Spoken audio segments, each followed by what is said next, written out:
같이 나누실 말씀은 창세기 21장 1절에서 7절까지의 말씀입니다. 창세기 21장 1절에서 7절까지 말씀입니다. 교독하겠습니다. 여호와께서 말씀하신 대로 사라를 돌보셨고 여호와께서 말씀하신 대로 사라에게 행하셨으므로 사라가 임신하고 하나님이 말씀하신 시기가 되어 노년에 아브라함에게 아들을 낳으니 아브라함이 그에게 태어난 아들 곧 사라가 자기에게 낳은 아들을 이름하여 이삭이라 하였고 그 아들 이삭이 난 지 8년 만에 그가 하나님의 명령하신 대로 할례를 행하였더라. 아브라함이 그의 아들 이삭이 그에게 태어날 때에 100세라. 사라가 이르되 하나님이 나를 웃게 하시니 듣는 자가 다 나와 함께 웃으리로다. 같이요. 또 이르되 사라가 자식들을 젖먹이겠다고 누가 아브라함에게 말하였으리요마는 아브라함의 노경에 내가 아들을 낳았도다 하니라. 아멘. 오늘은 창세기 21장 1절에서 7절까지 본문을 통해 하나님은 말씀하신 대로 이루신다 하는 제목으로 같이 은혜를 나누겠습니다. 우리는 창세기 12장부터 21장까지 아브라함을 통해서 하나님의 놀라운 역사들을 보았어요. 하나님은 아브라함을 갈대아인의 우르, 죄악의 땅입니다. 거기에서의 삶은 육체와 마음이 원하는 대로 사는 그러한 장소였어요. 그러니 오죽하면 우리가 잘 아는 아브라함의 아버지의 그 조상도 믿음의 계보 속에 있는데도 불구하고 그의 아버지는 우상을 팔아 사는 우상 숭배의 삶을 살았잖아요. 하나님은 이 집안이 믿음의 집안인 것을 아시고 그리고 아브라함을 믿음의 조상으로 세우시기 위해 죄악의 땅 갈대아인의 우르에서 아브라함을 불러내셨습니다.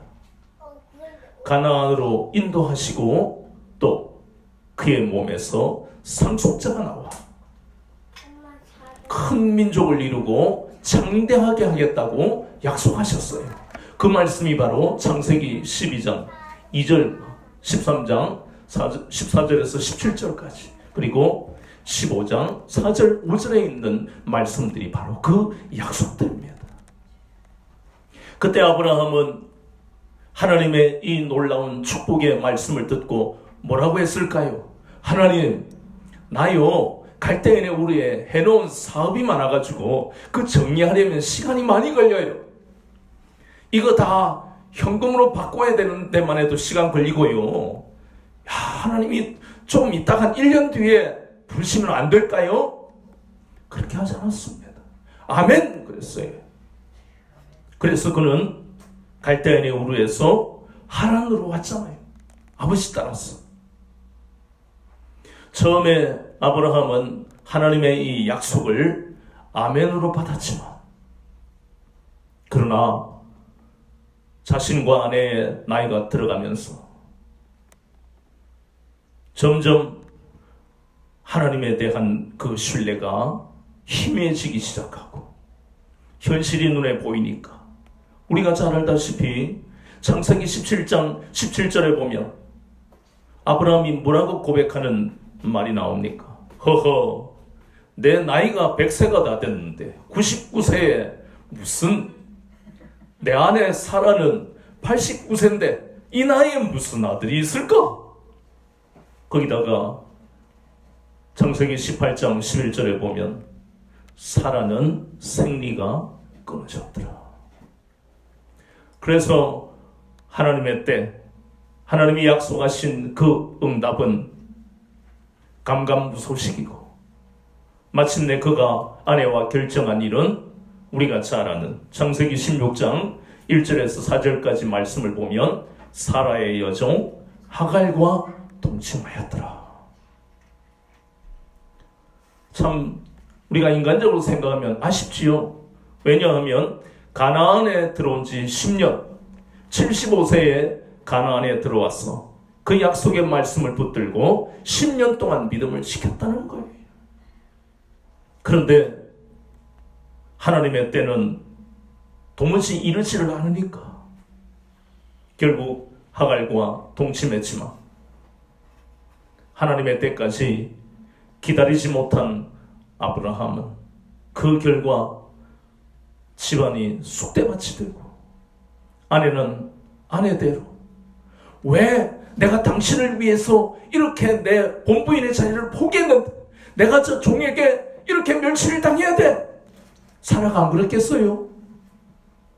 거기다가 아브라함은 쓰라린 마음을 가지는 것이 자기에게 아들을 낳아주었는데 이 하갈을 쫓아내야 되고 하갈은 아브라함의 집에 편안하게 있다가 잘못된 생각을 했다가 쫓겨나고 이 집안이 그냥 말 그대로 콩가루 집안이 돼버리는 거예요.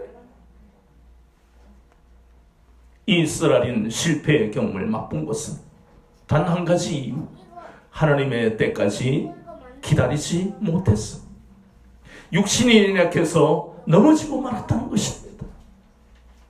우리는 충분히 신앙생활을 하면서 이 장면을 보면 이해가 됩니다. 아브라함의 심정이 이해가 되고 이 집안의 모습이 이해가 되는 거예요. 그러나 똑같은 장면, 창세기 3장을 보면 특히 3장 6절에는 뭐라고 말씀하고 있습니까?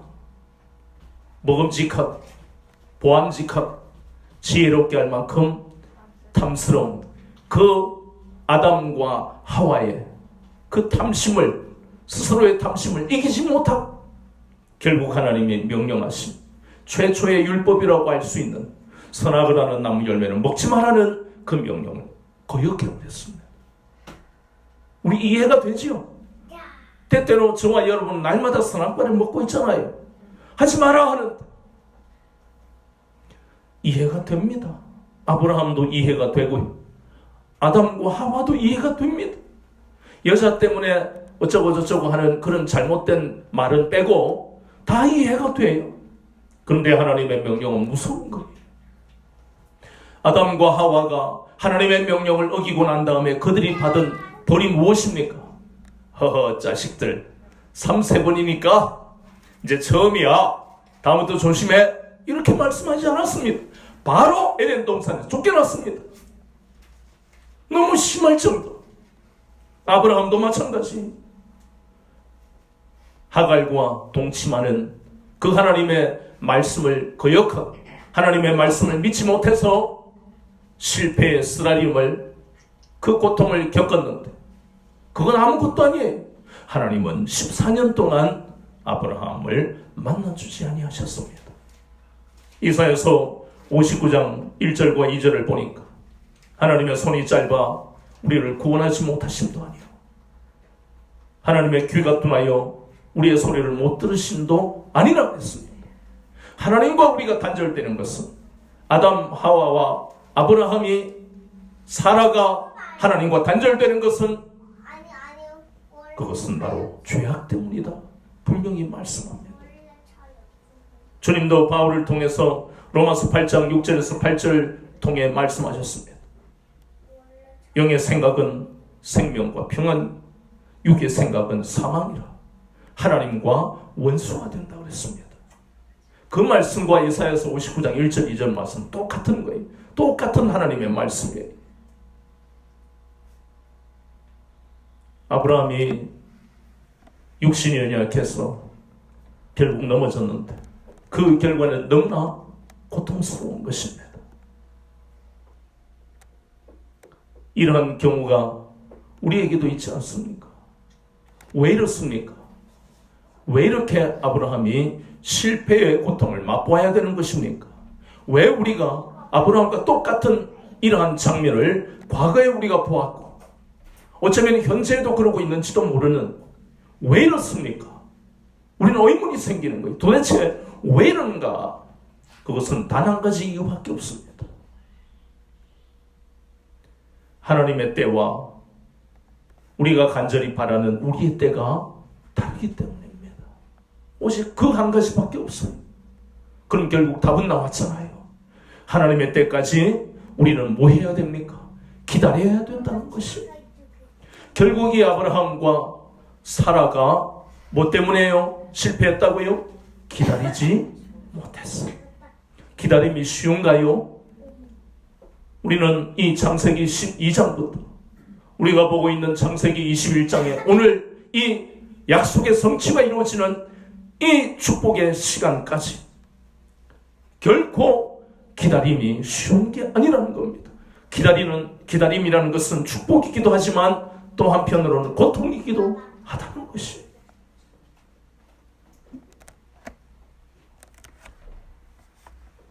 하나님은 신실하십니다.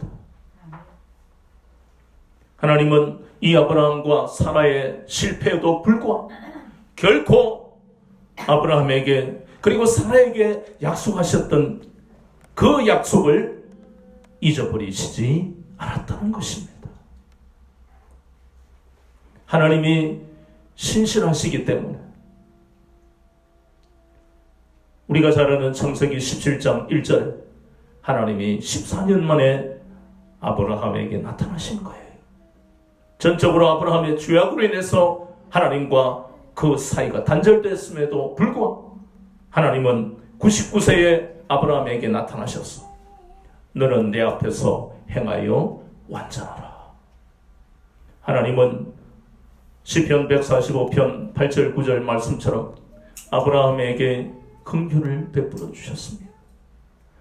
하나님은 노하기를 더디하시고 인자가 많으시고 긍휼이 많으시다고 그 증거가 바로 아브라함 아닙니까? 아담과 하와를 보세요. 선악을 하는 나무 열매를 먹고 난 다음에 그는 에덴 동산에서 쫓겨났어요. 그러면서 우리가 잘 아는 대로 가인과 아벨이 아닌 세 번째 셋을 통해 그 집안이 망하지 않고 다시 여호와의 이름을 부르는 거룩한 집안으로 다시 그 가문을 세우셨잖아요. 마찬가지로 긍휼이 많으신 하나님은 아브라함과 사라가 실패했지만 그럼에도 14년 만에 나타나셔서 그에게 다시 내년 이맘때에 사라에게 아들이 있을 것이다. 또 약속을 하시고 또 약속의 말씀으로 그들을 위로하시고 또 기다리게 하시잖아요. 아브라함과 사라는 하나님 앞에 회개했을 것입니다.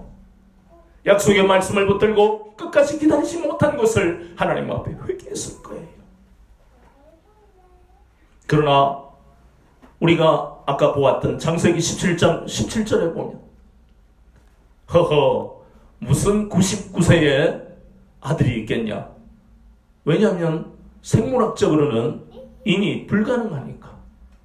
그래서 또 아브라함의 믿음이 흔들려 버렸어요.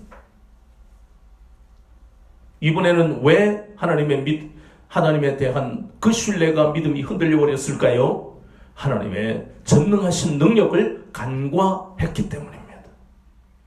우리가 알다시피 창세기 14장에서는 불가능한 상황이 나오잖아요. 사해 온 나라를 정복한 그돌라오멜 왕의 연합군을 이길 수 있는 나라와 개인은 없어요. 불가능합니다. 그런데도 하나님은 아브라함에게 능력을 주셔서 집에서 길리운 318명을 데리고 마므레의 그 형제들과 함께 그 무적의 왕 연합군을 북으로 쫓아버렸잖아요. 전능하신 하나님의 능력으로 가능한 일을 체험했지 않습니까?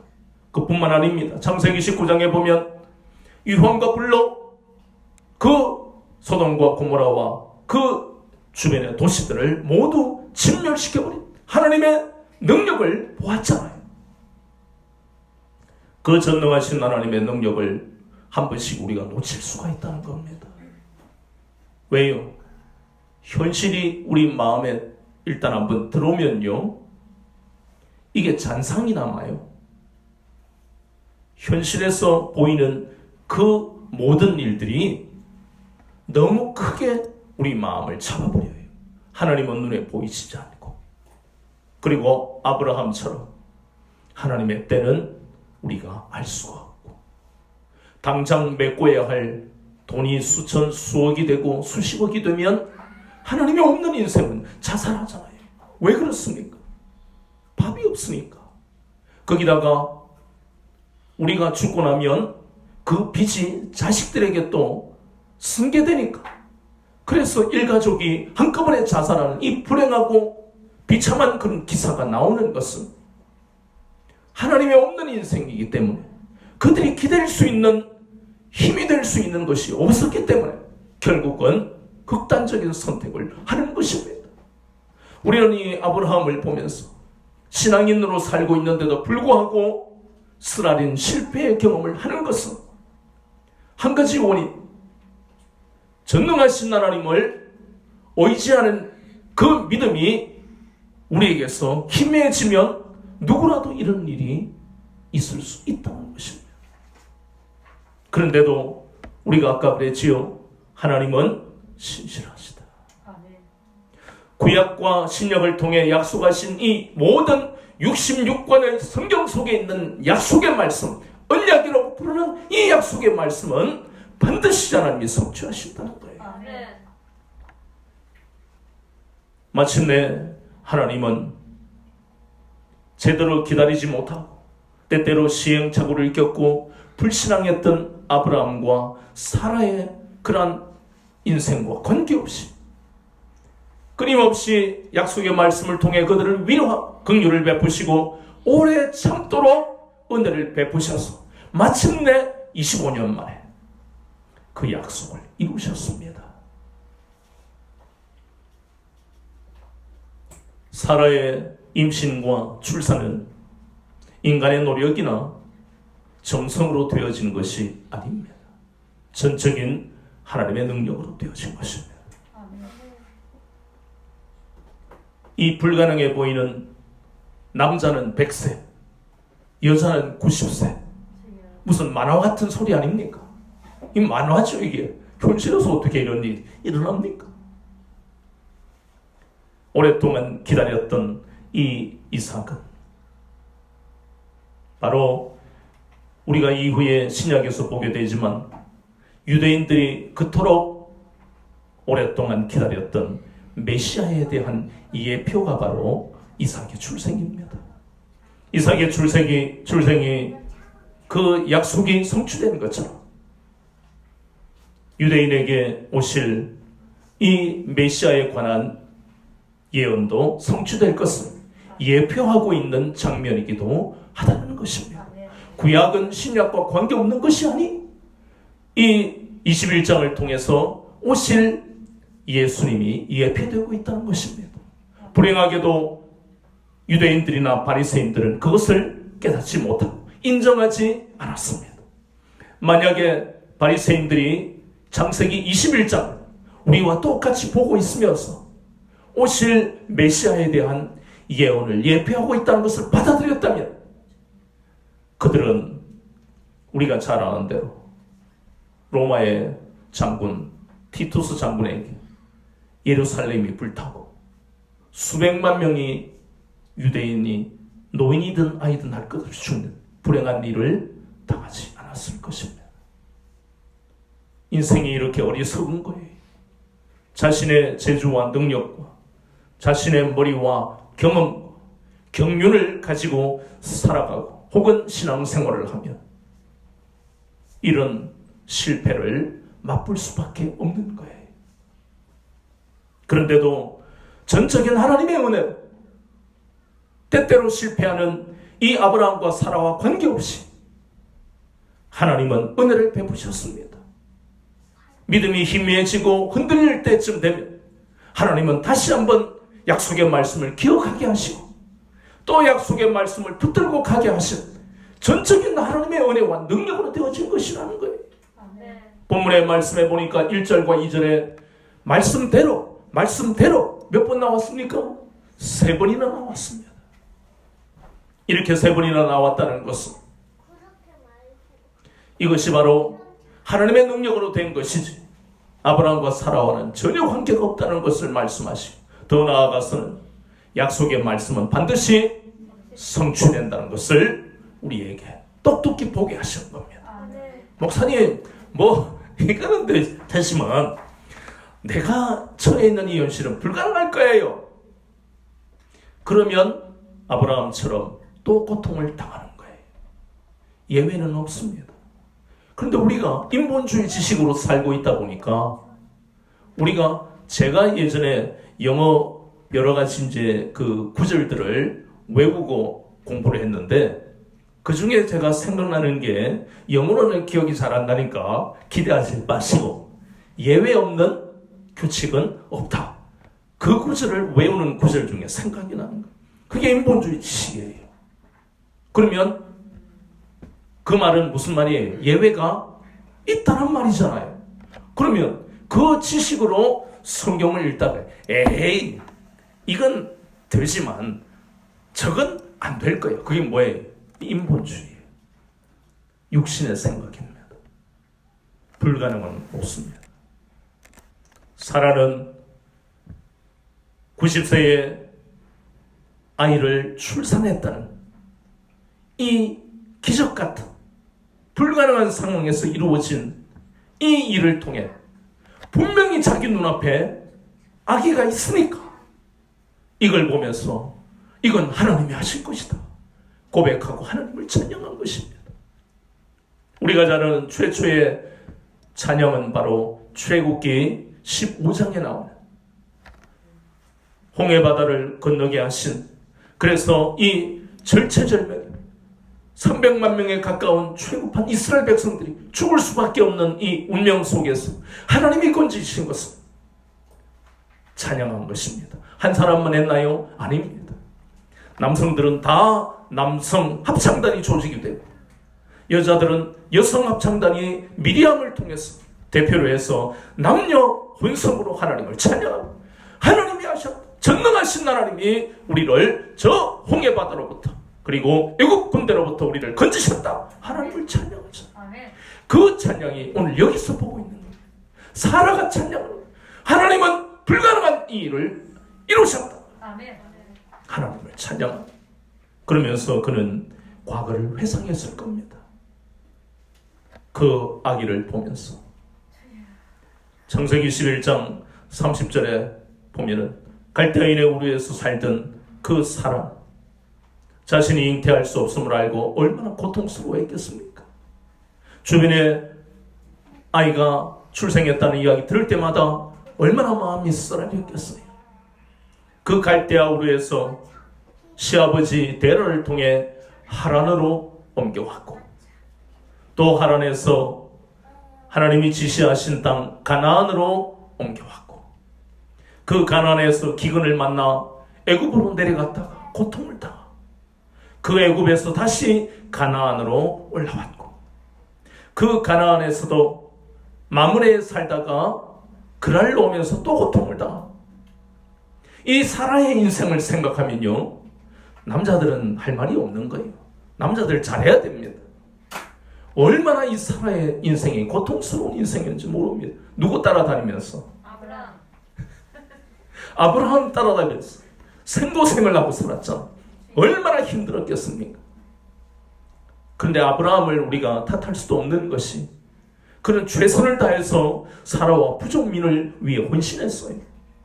단지 신앙인이 아니었다면 아브라함은 하나도 잘못한 것이 없어요. 그러나 그가 신앙인이었고 하나님이 믿음의 조상으로 세우시는 특별한 인생인 것을 우리가 간과해서는 안 됩니다. 그럼에도 이 쓰라린 고통으로 살아온 이 사람을 하나님은 외면하지 아니하시고 하나님은 사라와 함께 하셨고, 마침내 이 기쁨, 놀라운 이삭의 출생이라는 기적을 맛보게 하신 것입니다. 이 기쁨은 세상에 줄 수 없는 웃음이요 기쁨입니다. 왜입니까? 불가능한 일을 이루는 것은 세상은 불가능하니까, 하나님만이 하실 수 있으니까. 누가 감히 이러한 일을 생각할 수 있겠습니까?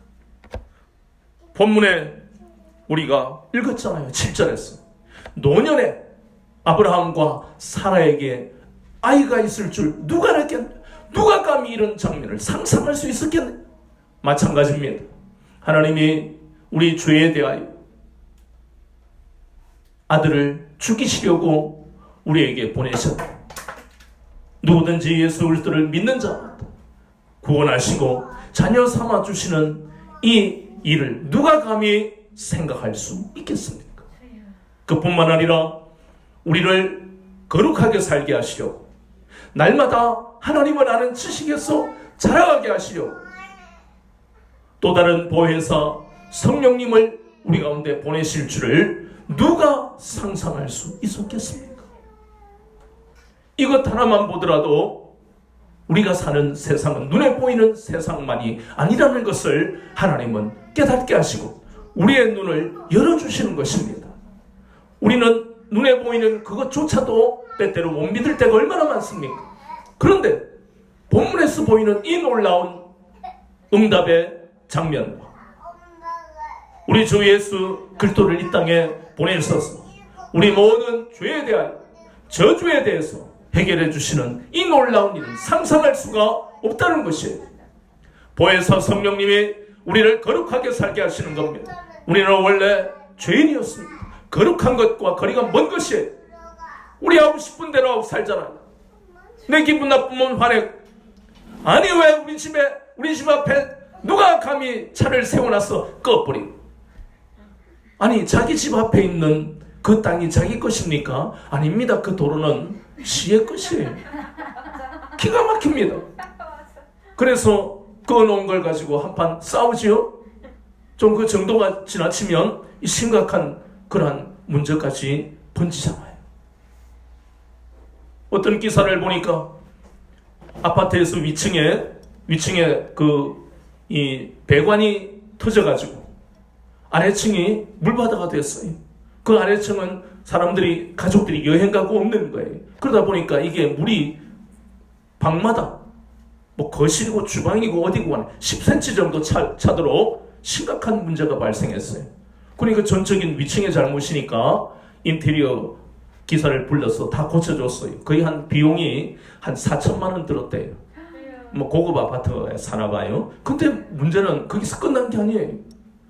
사실상 오래된 아파트의 배관이었기 때문에 위층도 사실은 자기들이 물어줘야 되지만 시공한 아파트와의 관계가 또 복잡해지잖아요. 그런데 아래층의 사람들이 자기들은 한 달 동안 공사하는 기간 동안 호텔에 있으면서 우리가 있었던 그 호텔에 숙박료 600만 원 내놓고 그리고 못 쓰게 된 그 경비 따로 그리고 인테리어 비용에 부가가치세까지 또 따로 해서 수천만 원 내라 고소해버린 거예요.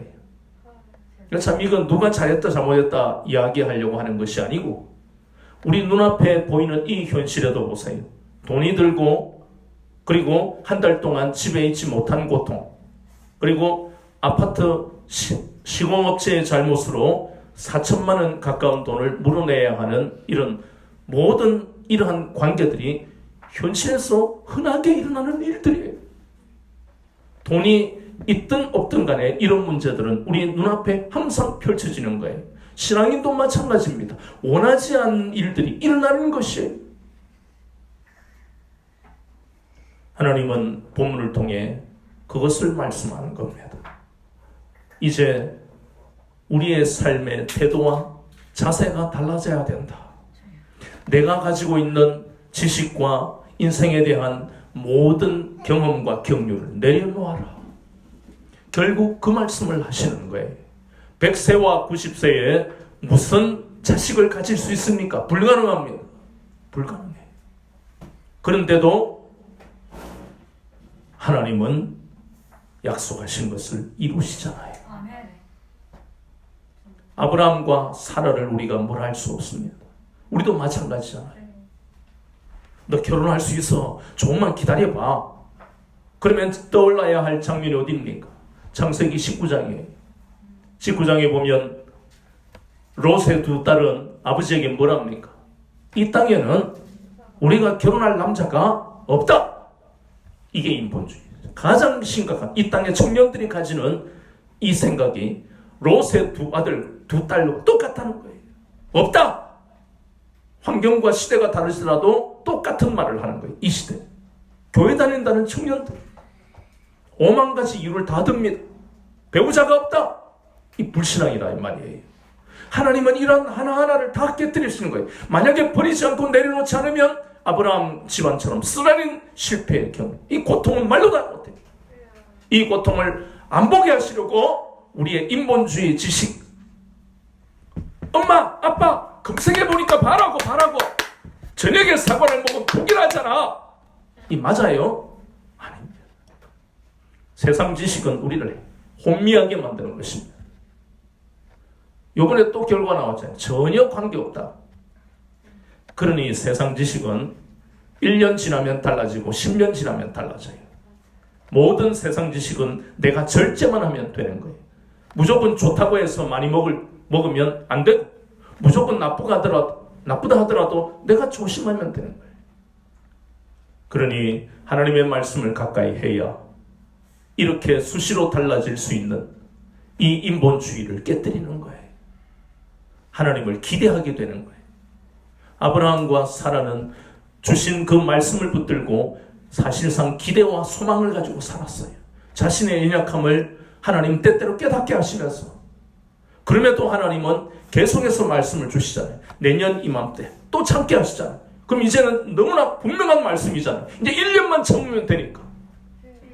이렇게 하나님 끝까지 포기하지 않도록 아브라함과 사라에게 오늘날 우리 말씀을 통해 끝까지 말씀을 붙들게 하시잖아요.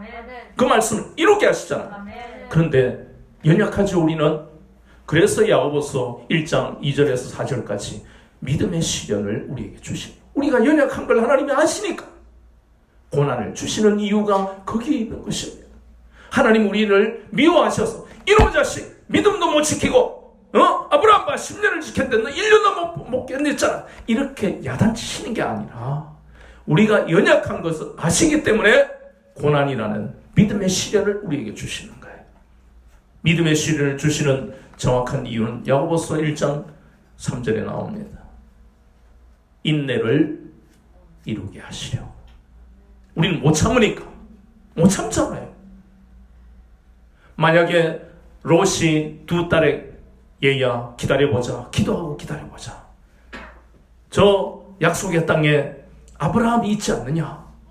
기다려보자. 만약에 롯이 그런 믿음의 말을 딸들에게 했다면 절대로 그런 범죄를 저지르지 않습니다. 그 과정에서 말씀이 떠나버리면 끔찍한 불행이 찾아오는 거예요. 마찬가지로 이 땅의 청년들뿐만 아니라 이 땅의 많은 신앙인들도 자신에게 닥친 그 어려움이 상상할 수 없는 고통을 준다 할지라도 하나님의 약속을 붙들면 하나님은 반드시 그 말씀을 붙들고 그 말씀이 이루어질 것을 믿는 믿음으로 사는 사람들을 여전히 아브라함처럼 축복하십니다.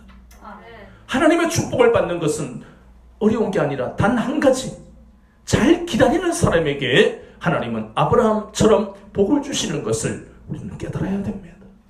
우리는 창세기 12장이든 혹은 창세기 20장이든 여전히 연약한 모습의 아브라함을 보잖아요. 그럼에도 불구하고 그가 이렇게 복을 받는 놀라운 축복의 사람이 된 것은 단 한 가지밖에 없습니다. 자신은 끊임없이 연약해서 실수를 저지르고 믿음이 흔들릴 때도 있었지만 약속의 말씀을 결코 버리지 않았다는 거예요. 결코 약속의 말씀을 놓지 않았다는 것입니다. 아브라함과 사라가 복을 받은 이유는 거기에 있어요. 그들의 믿음이 좋아서 받은 복이 아닙니다. 그는 약속의 말씀이 이루어질 것을 믿는 믿음이 어떤 때는 충만해 있다가 어떤 때는 희미해지고 어떤 때는 흔들렸지만 결코 그 말씀을 놓지 않았다는 거예요. 이것이 교훈이 되어서 하나님은 우리에게도 동일하게 말씀하십니다. 오래 기다리는 것이 비록 고통스럽지만 하나님은 그때그때마다 시편 84편 말씀처럼 주께 힘을 얻고 그 마음에 시온의 대로가 있는 자들은 눈물 골짜기를 지나갈 때, 눈물 골짜기가 뭐예요? 믿음의 시련 아닙니까? 눈물 골짜기를 지나갈 때 많은 샘이 있을 것이고 이런 네가 복을 채워줄 것이다. 성경 곳곳에 이런 약속밖에 없습니다. 그러니 눈물 골짜기, 고통의 골짜기를 걸어갈 때 그 고통은 말로 다 못합니다. 하나님의 고난은 우리를 고통스럽게, 그러나 그 고통을 우리가 받아들이면 예전에 육신의 생각으로 인본주의로 모든 현실을 판단했던 그러한 판단이 내려지고 믿음으로 바라보고 믿음으로 생각하는 새 사람이 되는 거예요. 우리가 변하지 않으면 아무 일도 일어나지 않습니다. 세상은 변합니다. 우리를 위해서 변합니까? 아닙니다. 착각하지 마세요.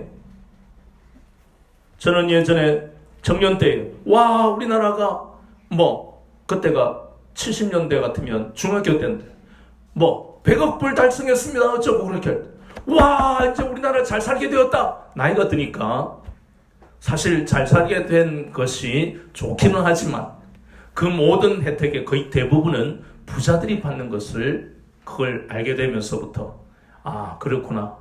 나하고 좀 거리가 머네. 그런 생각을 했습니다. 무엇을 말하고 싶어서 그러는 겁니까? 세상은, 그리고 이 나라는 부유해져야 됩니다.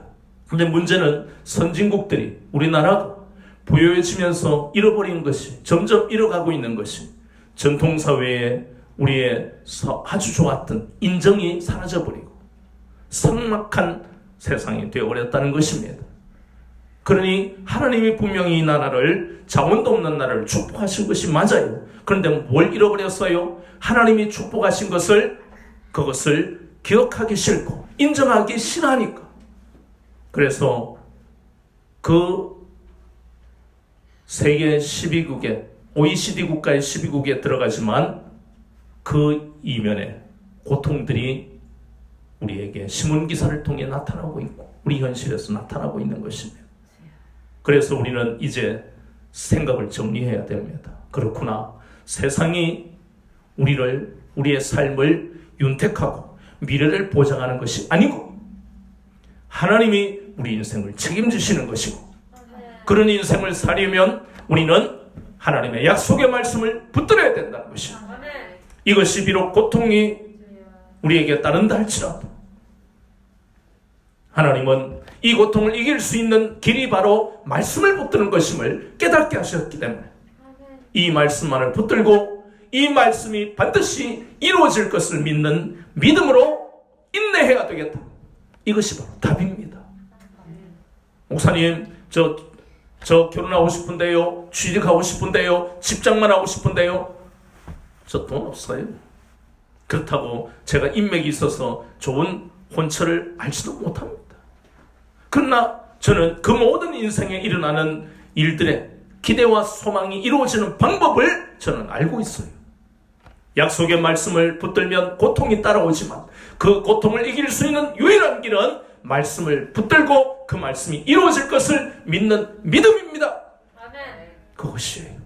그러면 아기가 없는 집이든 혹은 취업을 해야 될 청년이 있든 결혼을 해야 되든 사업을 해야 되든 모든 인생에 일어나는 문제는 해결이 됩니다. 저와 여러분이 깨달아야 할 것이 바로 이것입니다. 끝까지 하나님의 말씀을 붙드시고 그 말씀이 이루어질 것을 믿는 믿음으로 기다리시는 여러분 되시기를 주님의 이름으로 축원합니다.